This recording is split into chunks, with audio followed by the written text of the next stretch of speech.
Welcome to the best YouTube channel for your listening module preparation. We upload authentic listening tests which keeps repeating in the exam again and again. Make sure to subscribe and take membership to support our channel. Listening, Section 1. Read the questions provided in the booklet carefully after reading the instructions. First, we will start with questions 1 to 10. Pay attention to the keywords and answer accordingly. Section 1. You will hear a man phoning to ask about a festival in a town called Ielts. First, you have some time to look at questions 1 to 6 on page 2.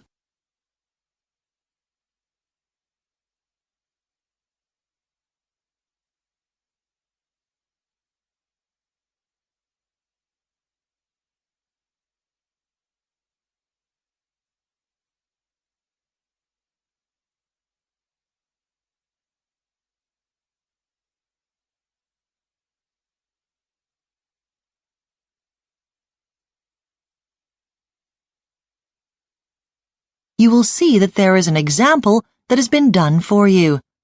On this occasion only, the conversation relating to this will be played first. Ielts Festival Office? Oh, hello. I want to check some details about the festival. I know tickets are running out fast, and I haven't got access to the internet at present. My computer's down. OK. Well, the first activity is on June the 19th at 7 p.m, and it's a concert with local musicians performing. Oh, lovely. The activity on June the 19th is a concert, so concert has been written in the space. Now we shall begin. You should answer the questions as you listen, because you will not hear the recording a second time. Listen carefully and answer questions 1 to 6. Ielts Festival Office? Oh, hello. I want to check some details about the festival. I know tickets are running out fast, and I haven't got access to the internet at present. My computer's down. OK.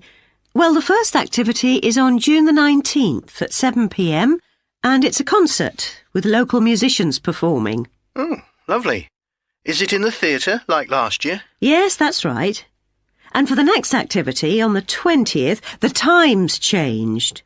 Is that the tour? Yes. Now, it does say on the tickets that it's a 3:40 start, but that's an error. There wasn't time to update them, unfortunately, so it should say 4:30 instead. The correct time is on the website, though. Oh, right. Because one of my friends wants to go on that, to see Ielts with an expert and find out about the town and its history. Does she need to get a ticket in advance? No, just turn up at the station where the guide will be waiting. They'll start from there, and I think the plan is to stop for a break in the park. And there's no charge for the tour. And the tour will finish with a visit to the 16th century mill where they used to make flour. It's recently been restored. Fine. And then on the 21st, there's an all-day event for children. Oh, that could be good for my visitors. They're bringing theirs, you see. Right. Well, the plan was to have a painting competition for the kids, but it's now going to be cooking instead, and there'll be prizes for all the different age groups. Oh, great. And it's in Ielts Community Centre. Oh, yes, I know where that is. They don't need to bring any ingredients, but they'll need to have a plate to put whatever they've made on so they can display it and then take it home. Sounds good. And are they going ahead with the fireworks in the evening, or is that cancelled? There was an article in the paper after last year's display which suggested it might not be happening again. That's right. No, that's still on. It's getting more popular each year, and having it in the town square was starting to be a bit difficult because of the numbers, which is why it's next to the river this time. It'll be easy for large numbers of people to get to. Yes, of course. I'm sure there's lots to look forward to. Before you hear the rest of the conversation, you have some time to look at questions 7 to 10 on page 2.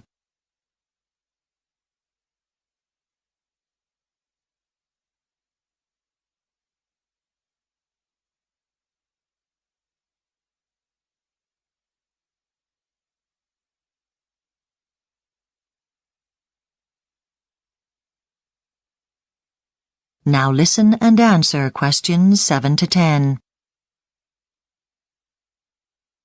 OK, now, I just want to check how it's going to impact on me as a local resident. I mean, some people last year thought it was too noisy at night. Yes, I know. And that's why this year, evening events won't go on beyond 11:15. I know previously some activities lasted until 11:45, and the new time applies now to all the events, every evening. OK. And another change, perhaps you know about this already, is that because of high visitor numbers, parking in the town centre isn't going to be allowed. It'll be outside town. Oh, yes, to keep the streets clear, I suppose, for all the visitors. I did know, actually, and it's not really going to be a problem for me. Right. I mean, I can just walk into town from my home. OK. Well, anyway, if you want to check any more details about the festival, once you're back online, you can look at www.events.com. And you'll be able to comment on what activities you enjoyed, and what would really help the organisers would be if people could use the website to give feedback about what they enjoyed and that kind of thing. This will help them plan for next year. That's probably a good idea. And with pricing, I know local residents... That is the end of Section 1. You now have half a minute to check your answers.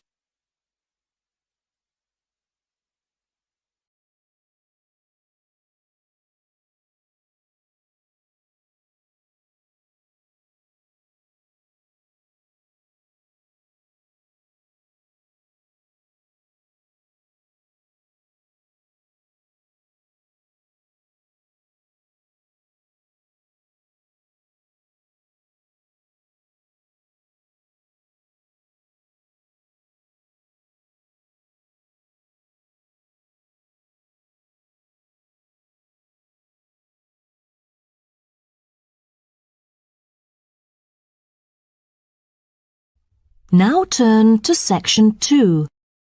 Section 2. You will hear a speech given by a man called George Dyson about Northfield Sports Complex. First, you have some time to look at questions 11 to 16.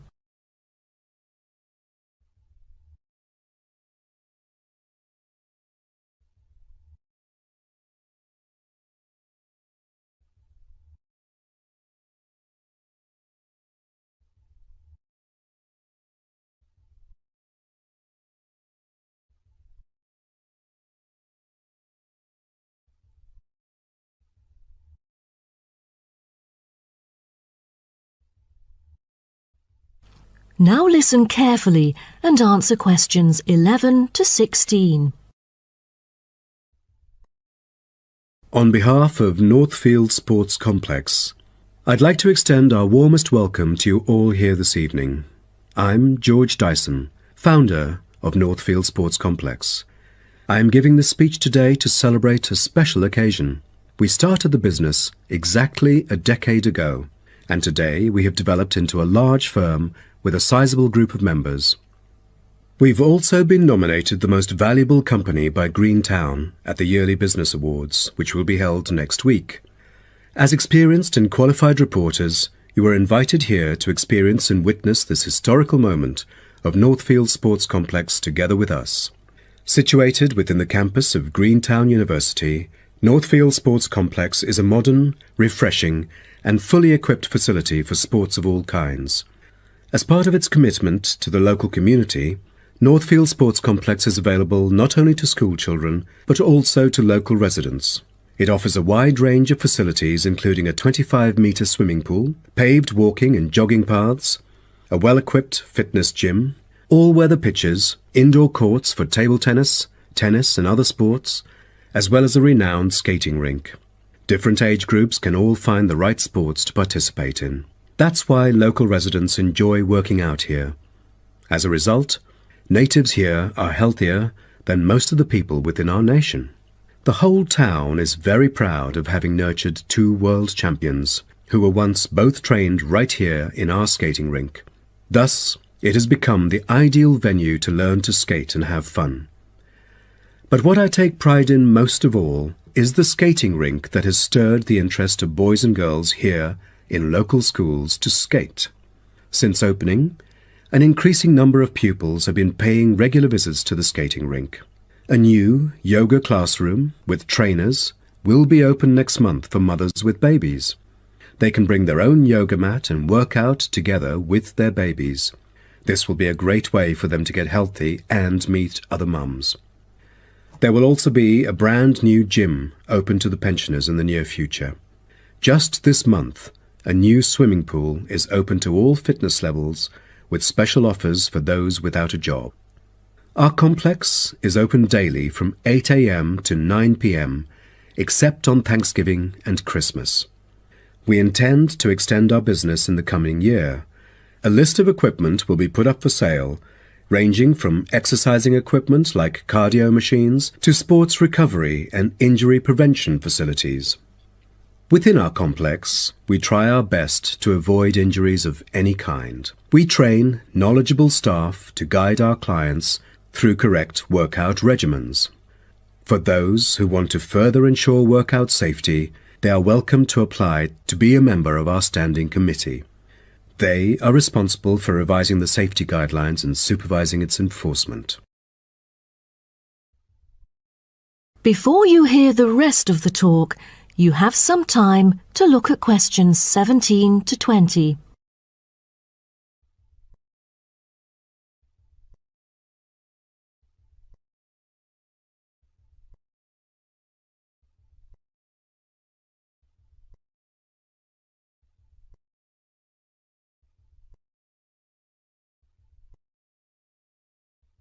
Now listen and answer questions 17 to 20. Now, I would like to introduce some of our most popular sports facilities here at Northfield Sports Complex. Our 25-metre swimming pool is the centrepiece of the complex, combining modern, bright and airy surroundings with fully up-to-date changing facilities. The pool is excellent for learning how to swim, improving techniques and, of course, competing in school competitions. It is also bookable for private functions, including pool parties where lifeguards are available. Next, we have the only climbing wall throughout the whole town. Many would see rock climbing as a type of extreme sport, exposing great risk to those who participate. But actually, under proper guidance and with close supervision by the coach here, it is a perfect sport for the youth to increase their flexibility and strengthen their muscles. I have to mention our skating rink once again. As our most popular facility, it has been prominently featured in a TV commercial we've released recently. There is no other skating rink larger than ours within the whole nation. Also, our state-of-the-art gym is an inspiring place to train and keep fit in relaxed and friendly surroundings. The Techno gym equipment enables our clients to measure their performance. If you book a one-on-one trainer, he or she might suggest a future training plan and help you train more systematically. That is the end of section 2. You now have half a minute to check your answers.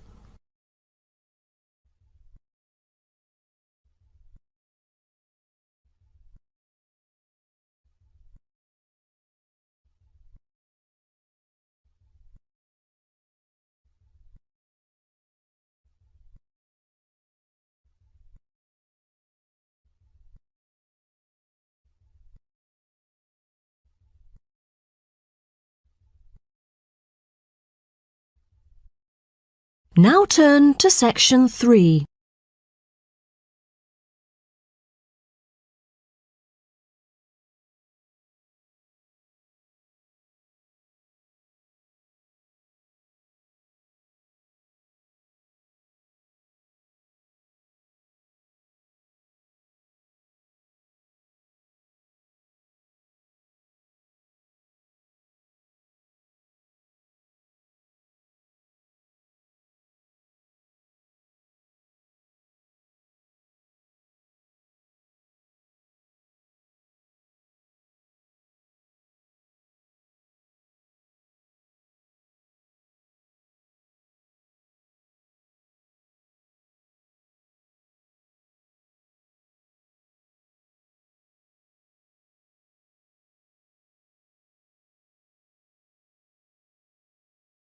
Now listen carefully and answer questions 21 to 24.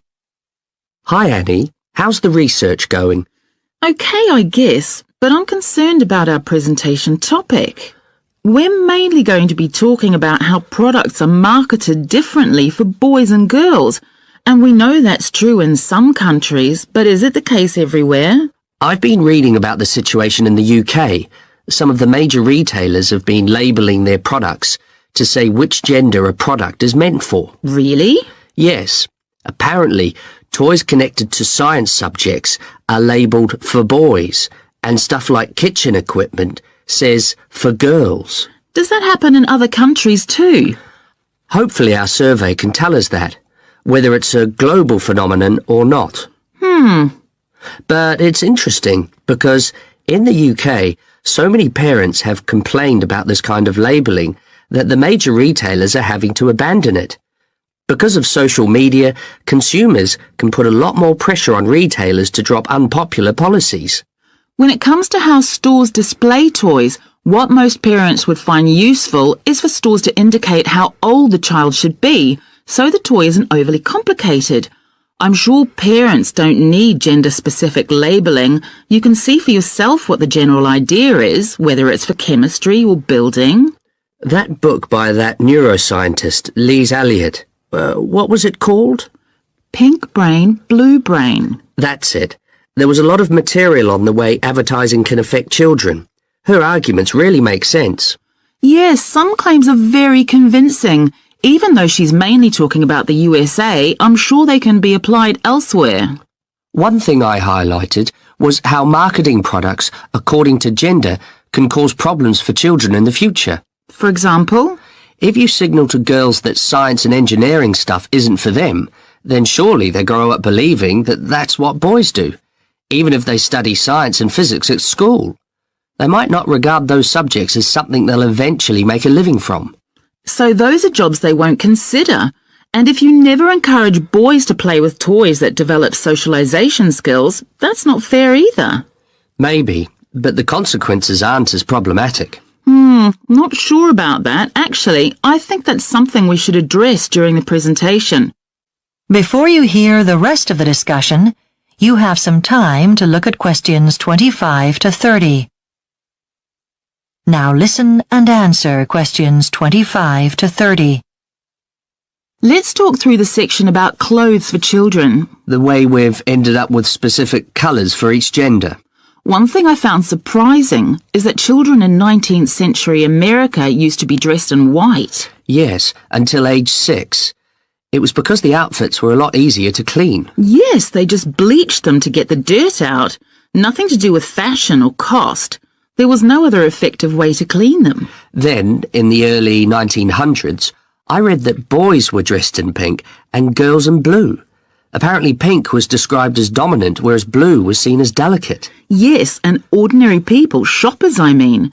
They could read articles about the sons and daughters of the famous and how they were dressed, and they wanted their own children to be dressed the same. But by the 1940s, the colours had changed, and it was more about customer demand. Retailers analysed the shopping habits of parents and looked at the results, and they interpreted them to mean that pink was now the favourite colour for girls and blue for boys. So shops started to advertise the products accordingly. Yes, and in the USA, it was a time when boys dressed like dad and girls like mum.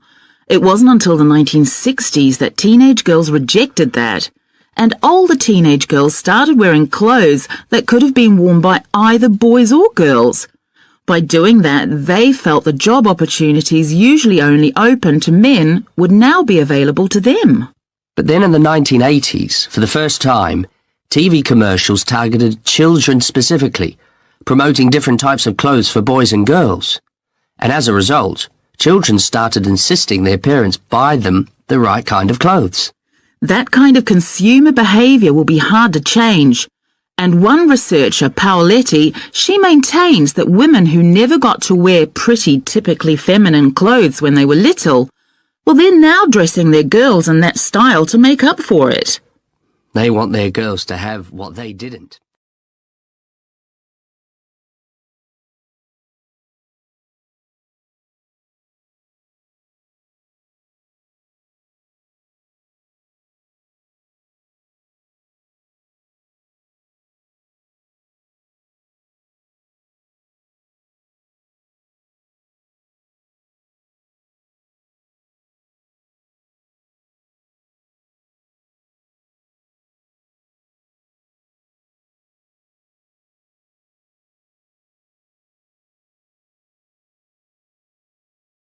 Part 4.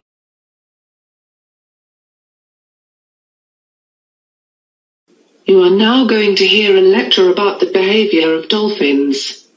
First, you have some time to look at questions 31 to 40.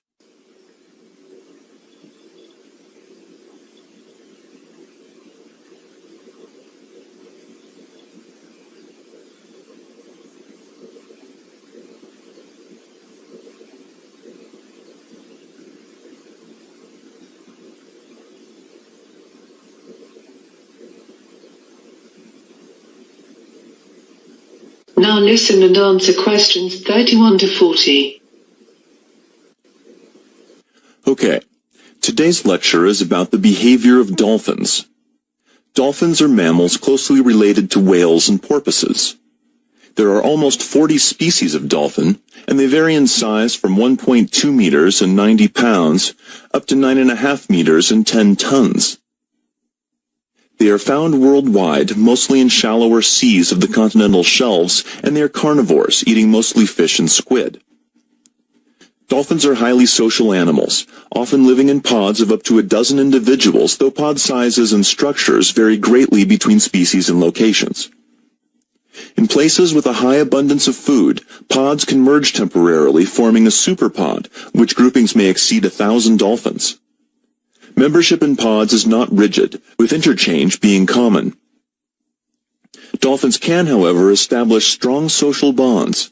They will stay with injured or ill individuals, even helping them to breathe and bringing them to the surface if needed. This altruism does not appear to be limited to their own species. A male dolphin called Moko in New Zealand was observed guiding a female pygmy sperm whale together with her calf out of shallow water where they had been stranded several times. Dolphins have also been seen protecting swimmers from sharks by swimming circles around the swimmers or charging the sharks to make them leave. Dolphins also display culture, something long believed to be unique to humans and possibly other primate species. In May 2005, a discovery in Australia found Indo-Pacific bottlenose dolphins teaching their young to use tools. They cover their snouts with sponges to protect them while foraging for food. This knowledge is mostly transferred by mothers to daughters, unlike primates, where knowledge is generally passed on to both sexes. Using sponges as mouth protection is a learned behavior. Another learned behavior was discovered among river dolphins in Brazil, where some male dolphins use weeds and sticks as part of a sexual display. Dolphins may also engage in acts of aggression towards each other. The older a male dolphin is, the more likely his body is to be covered with bite scars. Male dolphins engage in acts of aggression apparently for the same reasons as humans, that is, disputes between companions and competition for females. Acts of aggression can become so intense that targeted dolphins sometimes go into exile after losing a fight.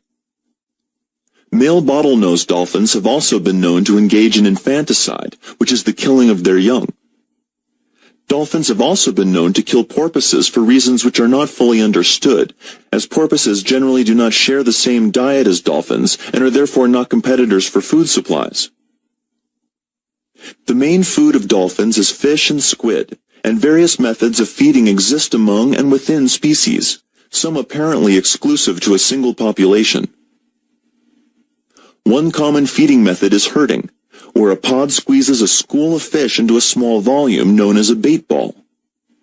Individual members then take turns plowing through the ball, feeding on the stunned fish. Corralling is a method where dolphins chase fish into shallow water to catch them more easily. Orcas and bottlenose dolphins have also been known to drive their prey onto a beach to feed on it, a behavior known as beach or strand feeding. Some species also whack fish with their flukes, stunning them and sometimes knocking them out of the water. When it comes to playful behavior, dolphins show various types, often including objects, self-made bubble rings, other dolphins, or other animals. When playing with objects or small animals, common behavior includes carrying the object or animal along using various parts of the body, passing it along to other members of the group, or taking it from another member or throwing it out of the water. Dolphins have also been observed harassing animals in other ways. for example by dragging birds underwater without showing any intent to eat them. Playful behavior that involves other animal species with active participation of the other animal can also be observed. Playful human interaction with dolphins being the most obvious example. However, playful interactions have been observed in the wild with a number of other species as well as humpback whales and dogs. That is the end of part 4. You now have 1 minute to check your answers to part 4. That is the end of the listening test. In the Ielts test, you would now have 10 minutes to transfer your answers to the answer sheet.